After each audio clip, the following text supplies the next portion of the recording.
This portion of Living Local Carolina is sponsored by Lawyer Lisa.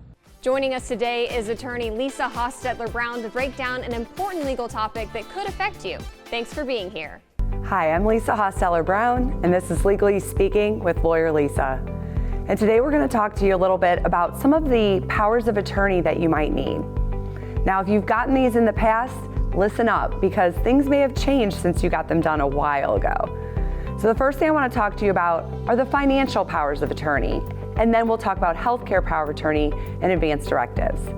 So your financial power of attorney is a really important document. This document is how somebody else is able to manage and access your finances in the event that you need assistance. Now, this document generally will allow them to access it now or during periods of incapacity. Now, it's really important that your agent can act on your behalf if you can't do it, so that they can get access to your funds to pay your bills, to continue paying your mortgage, or to pay for your care in a facility if that's what happens. If you don't have an agent or they can't access your funds, then what happens is they have to file something called a conservatorship with the probate court. And this is a lawsuit against you. And you don't want that. And so getting that financial power of attorney now can be a lot quicker and a lot less painful than having to go through a long drawn out court process that's very expensive down the road. Unfortunately, while the court process is pending, no one has authority to access your funds. They can't get to your money to be able to handle stuff for you. So having this in place is going to help make sure that whatever your needs are can be fulfilled. Now, the next most important thing to think about with a financial power of attorney is choosing the right agents. You may have chosen somebody in the past and their life situation has changed, and now they're not the best fit. When you're deciding who to pick for a financial power of attorney, you want to make sure you're picking somebody that is going to manage your finances in a way that's consistent with what your wishes are. Don't pick somebody that uses all their money up and doesn't have money left at the end of the month. They might do that to your money. Don't choose somebody that you don't trust.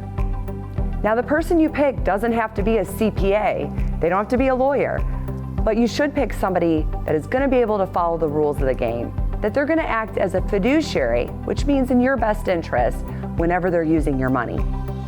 So choose carefully who your agent is. And my next piece of advice for you is to choose backup agents. It's really important to make sure that you have more than one agent on your documents. I would normally recommend having 3 agents on your documents. Now, if you can't pick up anyone, that's even more of a reason to meet with a lawyer to talk about who's going to be the best for your situation. Because if you're not sure who it is, and you did need this, somebody in your family, usually your next of kin, is going to be filing this conservatorship action on your behalf. And so the person that you didn't want to do it, or the person that you were debating choosing, but you don't think they're right, they might be the ones that end up in charge of all of your assets. So choose for yourself, and you can always put rules in place for how they can manage stuff. Now, the next document that's really important is your healthcare directives. Your healthcare power of attorney, living will, and HIPAA authorization are 3 documents that are legal in nature that will help your agents to decide what kind of healthcare measures should be taken on your behalf. Do you want to be an organ donor? You may have it on your license, but this is a legal document that confirms what your wishes are, whether or not you want to be an organ donor and whether your agent can make that donation on your behalf. It's also going to deal with issues like, should you receive life-sustaining treatment? If you are sick and you can't make decisions for yourself, do you have somebody in place to do that for you? Do they have the authority they need, and can they feel like they're making the decision that you would want them to make? So this is a really important time to not only execute the documents, but to have a plan.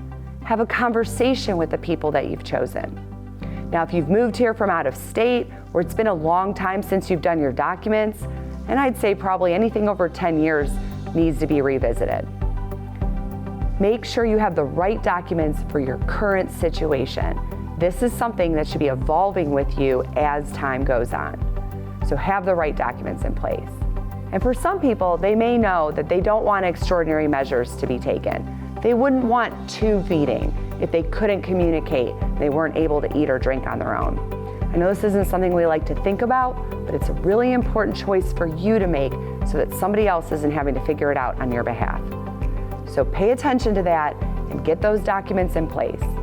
And the HIP authorization is a great document for your agents to be able to access your medical information so that they can assist with what is needed in your situation. A portion of Living Local Carolina is sponsored by Lawyer Lisa.